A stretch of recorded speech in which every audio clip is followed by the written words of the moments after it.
Welcome to another class on C++ programming. We are continuing with functions today also. In the last class we had learned about built-in functions, the console functions for input-output, string functions for input-output, and mathematical functions. In today's class we will be looking at string functions and character functions. As the name indicates, the string functions are used for performing certain operations on strings. There are around 5 important functions that we use to perform operations on strings. The function itself is self-explanatory. The name of the function will reveal what is done by the function. Okay, the functions are strlen, then strcpy, strcat, strcmp and strcmpi. Len stands for length, so strlen is used for calculating the length of the string, the number of characters in the string. strcpy, look at the name cpy, it denotes copy, so this function is used for copying one string to another string.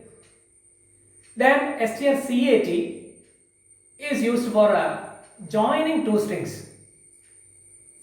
Why it is strcat? Joining two strings in programming language is known as concatenation. So that's why that name comes, strcat.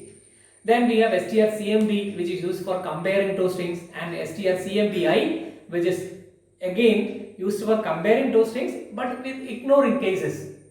Their case is not a problem. The capital letters and small letters are treated identically in that case. And in order to use these functions, we need to use a header file. We need to include a header file cstring in our program, because all these string management functions are contained inside the header file cstring. Let us look at each of these string functions little more in detail so that we can see how these functions can be used in our programs. First you will see the strlen function. I already told you that it is used for calculating the length or finding the length of the string, and it will return an integer value which is the length of the string. Now if we did not have this function, we would have used a code something like this for calculating the length. ഒരു for loop ൽ നമുക്ക് ഓരോ character extract ചെയ്തെടുക്കുകയും ഓരോ ക്യാരക്ടറും എടുക്കുമ്പോൾ അതിൻ്റെ അതായത് length എന്ന് പറയുന്ന ഒരു വേരിയബിൾ നമ്മൾ ഒന്ന് വെച്ച് ഇൻക്രിമെന്റ് ചെയ്യുകയും ചെയ്യും. അപ്പോൾ ആ കോഡാണ് ഇവിടെ കാണിച്ചിരിക്കുന്നത്. for I is equal to 0, str of I not equal to backslash 0. കാരണം സ്ട്രിങ് ടെർമിനേറ്റ് ആവുന്നത് നൾ ക്യാരക്ടറിലാണ്. അപ്പോൾ അവിടെ വരെ നമ്മൾ ഓരോ ക്യാരക്ടർ എടുത്ത് നോക്കുകയാണ്. എന്നിട്ട് ലെങ്ത് എന്ന് പറയുന്ന വേരിയബിൾ നമ്മളൊന്ന് ഇൻക്രിമെന്റ് ചെയ്യുന്നു. അപ്പോൾ നമുക്ക് വേണമെങ്കിൽ ലെങ്ത് കിട്ടും. അങ്ങനെ നമുക്ക് ലെങ്ത് കാൽക്കുലേറ്റ് ചെയ്യാം. ഇനി അതല്ലാതെ strlen എന്ന് പറഞ്ഞ ഫംഗ്ഷൻ ഉപയോഗിച്ചുകൊണ്ട് വേണമെങ്കിൽ നമുക്ക് ലെങ്ത് കാൽക്കുലേറ്റ് ചെയ്യാം. വളരെ സിമ്പിൾ ആയിട്ട് ആ ഫംഗ്ഷൻ ഒന്ന് കോൾ ചെയ്താൽ മതി. len is equal to strlen of bracket str. Okay, the string you want to calculate the length should be passed as argument to the strlen function. That is how we can calculate the length of the string using this function. The next function is strcpy, just for copying a string constant or a string contained inside a character array to another character array or a string. So the syntax of the function is strcpy. In the bracket you need to specify two strings. The first string is a string variable and the second argument can be either a string variable or a constant, because it copies the second string str2 or string 2 to string 1. And any time you want to copy string, you can use this function. Now in C++, when you declare a character array, that character array can be initialized with a string constant, but that cannot be done afterwards. That means str1 is equal to welcome is not possible. That is a wrong statement. But when you declare char str of 20 is equal to welcome, that is possible. So with the declaration you can initialize the value, but not afterwards. Similarly, str1 is equal to str2, that type of assignment is not possible in C++. String arrays cannot be assigned with assignment statement. So to solve this problem, you are having this function strcpy. So strcpy str1 comma second argument is whatever you want to copy. So if it is a string constant welcome, you can give that, or if it is a string contained inside str2, that can be given. Okay, that is how this function is used. Just to copy one string to another string variable. The string variable I mean character array. Then the third function is strcat.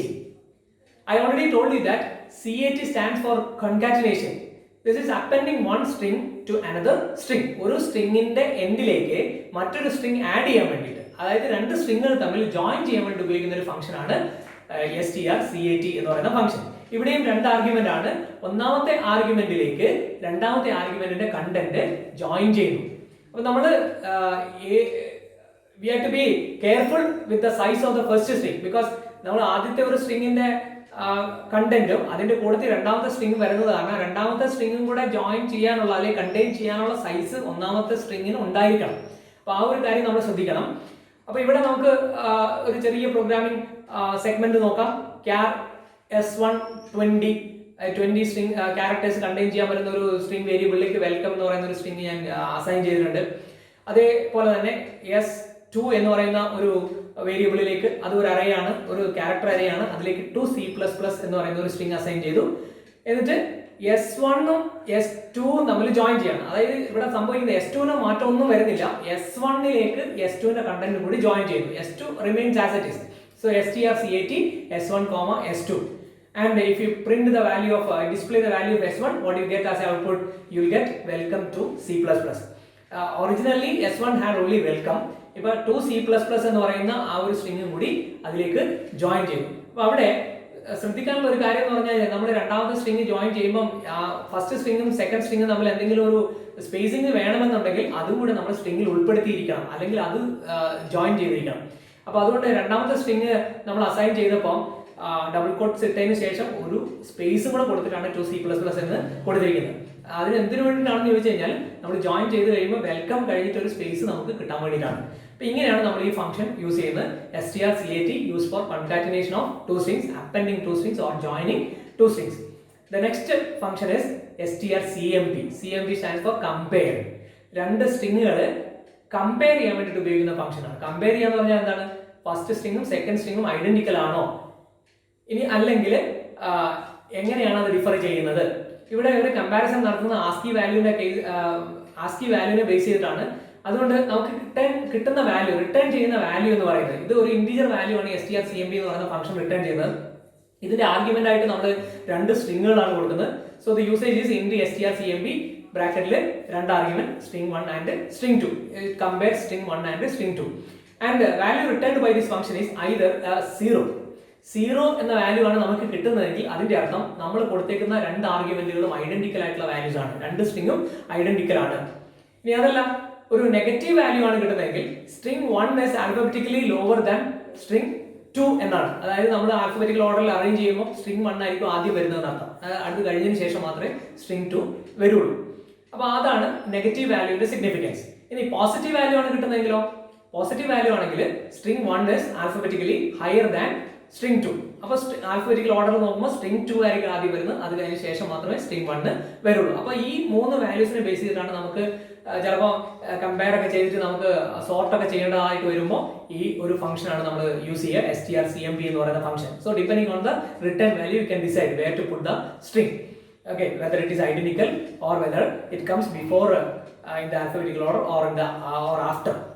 Okay, when two strings are arranged, where to put it is dependent on this return value. Usually positive value എന്ന് പറയുന്നത് 1 ആയിരിക്കും, negative value എന്ന് പറയുന്നത് -1 ഒക്കെ ആയിരിക്കും, depending on the compiler. അപ്പോൾ അതിനൊരു ചെറിയ പ്രോഗ്രാം സെഗ്മെന്റ് നമ്മൾ കാണുന്നുണ്ട്. ഹെലോ എന്ന് പറയുന്ന ഒരു സ്ട്രിങ് str എന്ന് പറയുന്ന വേരിയബിളിൽ നമ്മൾ സ്റ്റോർ ചെയ്യുന്നു. d എന്ന് പറയുന്ന വേരിയബിളിലേക്കാണ്, അതൊരു ഇന്റീജർ വേരിയബിളിലേക്കാണ്, അതിലാണ് നമ്മൾ കമ്പയർ ചെയ്ത് കഴിയുമ്പോൾ റിട്ടേൺ ചെയ്യുന്ന വാല്യൂ സൂക്ഷിക്കുന്നത്. അപ്പോൾ ഹലോ str തമ്മിൽ കമ്പയർ ചെയ്യുന്നത്. അപ്പോൾ ഹലോ എന്ന് പറയുന്നത് ഓൾറെഡി str സ്റ്റോർ ചെയ്തിട്ട് വീണ്ടും നമ്മൾ ഹലോ ആയിട്ടും കമ്പയർ ചെയ്യുന്നത്. അപ്പോൾ അത് രണ്ടും ഐഡന്റിക്കൽ ആണ്, നമുക്ക് d = 0 എന്നാണ് കിട്ടുക. പിന്നെ strcmp ഡെന്നീസ്, ഡോണ എന്ന് കൊടുത്തിട്ടുണ്ട്. അപ്പോൾ അവിടെ ഡെന്നീസ് എന്ന് പറയുന്നത് ആൽഫബറ്റിക്കലി ലോവർ ആയിട്ടുള്ള ഒരു വാല്യൂ ആയതുകൊണ്ട് അവിടെ നമുക്ക് കിട്ടുന്ന വാല്യൂ മൈനസ് വാല്യൂ ആയിരിക്കും, നെഗറ്റീവ് വാല്യൂ ആയിരിക്കും. അടുത്തതിൽ നമ്മൾ നോക്കുക strcmp str ഹായും തമ്മിലാണ് കമ്പയർ ചെയ്തിരുന്നത്. അപ്പോൾ ഹെലോവും ഹായും തമ്മിലാണ് കമ്പാരിസൺ വരിക. അപ്പോൾ അവിടെ നമുക്ക് കിട്ടുന്ന ഒരു പോസിറ്റീവ് വാല്യൂ ആയിരിക്കും. അപ്പോൾ ഇതാണ് കമ്പാരിസണിന് വേണ്ടിയിട്ട് ഉപയോഗിക്കുന്ന ഫംഗ്ഷൻ strcmp. ഇതേപോലെ തന്നെ ഒരു ഫംഗ്ഷൻ കൂടിയുണ്ട്, strcmpi എന്നാണ് ആ ഫംഗ്ഷന്റെ പേര്. ഇതിന്റെ വ്യത്യാസം എന്ന് പറയുന്നത് നേരത്തെ നമ്മൾ കണ്ട ഫംഗ്ഷനുമായിട്ട് ഇതിന്റെ ഡിഫറൻസ് എന്ന് പറയുന്നത് ഇവിടെ കമ്പയർ ചെയ്യുമ്പോൾ കേസ് ഇഗ്നോർ ചെയ്യും. അതായത് നമ്മൾ ക്യാപിറ്റൽ ലെറ്ററിൽ വെൽക്കം എന്ന് എഴുതി സ്മോൾ ലെറ്ററിൽ വെൽക്കം എന്ന് എഴുതി ഈ രണ്ട് സ്ട്രിങ്ങുകളോട് കമ്പയർ ചെയ്യുവാണെങ്കിൽ strcmp റിട്ടേൺ ചെയ്യുമ്പോൾ അത് ഐഡന്റിക്കൽ അല്ല എന്ന് പറയുകയും strcmpi ഉപയോഗിച്ചുകൊണ്ട് കമ്പയർ ചെയ്യുമ്പോൾ അത് രണ്ടും ഐഡന്റിക്കൽ ആണെന്ന് പറയുകയും ചെയ്യും. അപ്പോൾ ഇവിടെ അതാണ് ഒരു വ്യത്യാസം എന്നുള്ളത്. ബാക്കിയുള്ളതെല്ലാം മറ്റേ ഫംഗ്ഷൻ പോലെ തന്നെയാണ്. 0 ആണ് റിട്ടേൺ ചെയ്യുന്നതെങ്കിൽ ഐഡന്റിക്കൽ ആണ്, നെഗറ്റീവ് ആണെങ്കിൽ ആൽഫബറ്റിക്കലി ലോവർ ആയിരിക്കും, പോസിറ്റീവ് ആണെങ്കിൽ alphabetically first string will be higher than the second string. Okay, so that is the difference between strcmp and strcmpi. അപ്പോൾ ഇത്രയും ഫംഗ്ഷൻസ് ആണ് നമുക്ക് എന്തിലുള്ളത്, സ്ട്രിംഗ് ഫംഗ്ഷൻസ് ആയിട്ടുള്ളത്. എല്ലാം ഓപ്പറേറ്റ് ചെയ്യുന്നത് സ്ട്രിംഗിലാണ്, അതുകൊണ്ടാണ് അതിനെ സ്ട്രിംഗ് ഫംഗ്ഷൻസ് എന്ന് വിളിക്കുന്നത്. നമുക്ക് അതിന് വേണ്ടി ഉപയോഗിക്കുന്ന ഹെഡർ ഫയൽ ഏതാണ്, C സ്ട്രിംഗ് എന്ന് പറയുന്ന ഹെഡർ ഫയലാണ്. ടർബോ C++ കമ്പൈലേഴ്സ് ആണെങ്കിൽ string.h എന്നായിരിക്കും ഹെഡർ ഫയലിന്റെ പേര്. അടുത്ത ഒരു സെറ്റ് ഫംഗ്ഷൻസ് എന്ന് പറയുന്നത് ക്യാരക്ടർ ഫംഗ്ഷൻസ് ആണ്. ഈ character functions works on character. ഒരു ക്യാരക്ടർ ആയിരിക്കും ചിലപ്പോൾ അതിന്റെ ആർഗ്യുമെന്റ് ആയിട്ട് കൊടുക്കുന്നത്. റിട്ടേൺ ചെയ്യുന്നത് ചിലപ്പോൾ ഒന്നുകിൽ ഒരു 0, 1 അല്ലെങ്കിൽ ബൂലിയൻ വാല്യൂ വേണമെങ്കിൽ പറയാം നമുക്ക്, അല്ലെങ്കിൽ ക്യാരക്ടർ തന്നെ റിട്ടേൺ ചെയ്യുന്ന ഫംഗ്ഷൻസ് ഉണ്ട്. അപ്പോൾ ഇതിൽ ഓരോ ഫംഗ്ഷൻസ് ഞാൻ ജസ്റ്റ് വളരെ ബ്രീഫായിട്ട് പറയാം. ഒന്നാമത്തെ ഫംഗ്ഷൻ എന്ന് പറയുന്നത് ഈസ് അപ്പർ എന്ന് പറയുന്ന ഫംഗ്ഷനാണ്. ഈ ഈസ് അപ്പർ എന്ന് പറയുന്ന ഫംഗ്ഷൻ ഒരു ക്യാരക്ടർ, നമ്മൾ കൊടുക്കുന്ന ഒരു ക്യാരക്ടർ, ആർഗ്യുമെന്റ് ആയിട്ട് കൊടുക്കുന്ന ഒരു ക്യാരക്ടർ അപ്പർ കേസ് ക്യാരക്ടർ ആണോ അല്ലയോ എന്ന് നമ്മൾ പറയും. എങ്ങനെയാണ് ആണോ അല്ലയോ എന്ന് പറയുന്നത്, അതിന്റെ return value will determine whether it is upper case or not. If it is 0 it is not upper case, and if it is 1 the character is upper case. Returns 1 if the character is upper case and returns 0 otherwise. Okay, that's how this function will work. And for example you can see int d is equal to is upper bracket ഒരു character കൊടുത്താൽ മതി. അത് character variable ആവാം അല്ലെങ്കിൽ ഒരു character constant ആവാം. You look at these functions we have used here. You can identify. In the first case it is d is equal to 1 because it is an upper case character. The second case returns y is equal to 0 because that is a lower case character. X equal to small letter a എന്നാണ് കൊടുത്തിരിക്കുന്നത്, അതുകൊണ്ട് ഒരു lower case character ആണ്. അപ്പോൾ function call ചെയ്യുമ്പോൾ with argument x you will get value 0. അടുത്തത് ഇതിന്റെ നേരത്തെ ഒരു റിവേഴ്സ് ഫംഗ്ഷൻ ആണ്, ഈസ് ലോവർ എന്നാണ് ഫംഗ്ഷന്റെ പേര്. അപ്പോൾ ഈസ് ലോവർ എന്തായിരിക്കും, ഒരു കൊടുക്കുന്ന ക്യാരക്ടർ, ആർഗ്യുമെന്റ് ആയിട്ട് കൊടുക്കുന്ന ക്യാരക്ടർ ലോവർ കേസ് ആണോ എന്ന് നോക്കുന്നു. ലോവർ കേസ് ആണെങ്കിൽ 1 എന്ന് റിട്ടേൺ ചെയ്യുന്നു, ലോവർ കേസ് അല്ലെങ്കിൽ 0 എന്ന് റിട്ടേൺ ചെയ്യുന്നു. അപ്പോൾ നമ്മൾ കൊടുക്കുന്ന ആർഗ്യുമെന്റ് ഡിപ്പെൻഡ് ചെയ്തിട്ട് നമുക്കൊരു റിട്ടേൺ വാല്യൂ കിട്ടും, either 1 or 0. അടുത്തൊരു ഫംഗ്ഷൻ ആൽഫബറ്റ് ആണോ അല്ലയോ എന്ന് നോക്കാൻ വേണ്ടിയിട്ടുള്ള ഒരു ഫംഗ്ഷൻ ആണ്. ആ ഫംഗ്ഷന്റെ പേര് is alpha. Is alpha, argument alphabet ആണോ അല്ലയോ. So here also the value returned will be either 1 or 0. If it is an alphabet, it will return 1, otherwise it will return 0. Similarly, we have another function which is used for checking whether the specified character is a digit or not. അപ്പോൾ is digit എന്ന് പറയുന്ന ഒരു function ഉണ്ട്. നാലാമത്തെ function അതാണ് is digit. It checks whether the argument is a digit or not. അപ്പോൾ നമ്മൾ 3 എന്ന് പറയുന്ന സിംഗിൾ കൊട്ടേഷനിലാണ് നമ്മൾ ഇടുന്നതെങ്കിൽ പോലും അതൊരു ക്യാരക്ടർ ആണ്, but it is an digit. അപ്പോൾ അത് ആണ് ആർഗ്യുമെന്റ് ആയിട്ട് പാസ് ചെയ്തെങ്കിൽ നമുക്ക് 1 എന്ന് കിട്ടും. ഇനി അതല്ല a എന്നാണ് നമ്മൾ പാസ് ചെയ്തെങ്കിൽ you will get 0 because it is not a digit. അപ്പോൾ is digit റിട്ടേൺ ചെയ്യുന്ന value either 0 or 1 or 0. Okay, അടുത്ത ഫംഗ്ഷൻ എന്ന് പറയുന്നത് ആൽഫ ന്യൂമറിക് ക്യാരക്ടർ ആണോ. നമ്മൾ കൊടുക്കുന്ന ആൽഫ ന്യൂമറിക്, നമുക്കറിയാം ആൽഫബറ്റ് ഉണ്ട്, ഡിജിറ്റ്സ് ഉണ്ട്, പിന്നെ സ്പെഷ്യൽ ക്യാരക്ടറുകൾ ഉണ്ട്. അപ്പോൾ ആൽഫ ന്യൂമറിക് ക്യാരക്ടേഴ്സ് എന്ന് പറയുന്നത് ആൽഫബറ്റ്സും നമ്പേഴ്സും ആണ്. ബാക്കിയുള്ള ക്യാരക്ടേഴ്സ് എല്ലാം സ്പെഷ്യൽ ക്യാരക്ടേഴ്സ് ആണ്. അപ്പോൾ നമ്മൾ കൊടുക്കുന്ന ആർഗ്യുമെന്റ് ഇതിലേത് ആൽഫ ന്യൂമറിക് ആണോ, ആൽഫബറ്റോ ന്യൂമറിക്കോ ആണെങ്കിൽ 1 റിട്ടേൺ ചെയ്യും, അല്ലെങ്കിൽ 0 റിട്ടേൺ ചെയ്യും. അപ്പോൾ ഒരു അണ്ടർസ്കോർ ആണ് നമ്മൾ പാസ് ചെയ്യുന്നതെങ്കിൽ, ആർഗ്യുമെന്റ് ആയിട്ട് പാസ് ചെയ്യുന്നതെങ്കിൽ you will get 0 as A return value. ഇനി അതെല്ലാം 1 ആണ് പാസ് ചെയ്യുന്നത്, അല്ലെങ്കിൽ a ആണ് പാസ് ചെയ്യുന്നത്, x ആണ് പാസ് ചെയ്യുന്നതെങ്കിൽ നമുക്ക് കിട്ടുന്ന വാല്യൂ എന്തായിരിക്കും, 1 എന്ന് പറയുന്ന വാല്യൂ ആയിരിക്കും, because it is an alpha numeric number. ഈ 1 എന്ന് പറയുന്നത് ട്രൂ എന്നുള്ള അതിനും, അത് 0 എന്ന് പറയുന്നത് ഫോൾസ് എന്ന് പറയുന്നതിന് ഒരു അനാലജിയാണ്. അപ്പോൾ ട്രൂ ഓർ ഫോൾസ് എന്ന് ആലോചിച്ചാൽ മതി. ഈ ഫംഗ്ഷൻസ് എല്ലാം റിട്ടേൺ ചെയ്യുന്നത് ട്രൂ ഓർ ഫോൾസ് വാല്യൂസ് ആണ്. ഇപ്പോൾ ട്രൂ എന്ന് റെപ്രസെന്റ് ചെയ്യുന്നത് 1 വെച്ചിട്ടും ഫോൾസിനെ റെപ്രസെന്റ് ചെയ്യുന്നത് 0 വെച്ചിട്ടുമാണ് C++ പ്രോഗ്രാമിൽ. ഇനി അടുത്തത് 2 കൺവേർഷൻ ഫംഗ്ഷൻ ആണ്. ശരിക്കും ഇത് ക്യാരക്ടർ ഫംഗ്ഷൻ ആണ്. കൊടുക്കുന്ന ഒരു ക്യാരക്ടറിനെ അപ്പർ കേസിലേക്ക് കൺവേർട്ട് ചെയ്യാനും അതുപോലെ തന്നെ ഒരു ക്യാരക്ടറിനെ ലോവർ കേസിലേക്ക് കൺവേർട്ട് ചെയ്യാൻ വേണ്ടി ഉപയോഗിക്കുന്ന 2 ഫംഗ്ഷനുകളാണ്. ഒന്ന് ടു അപ്പർ char c.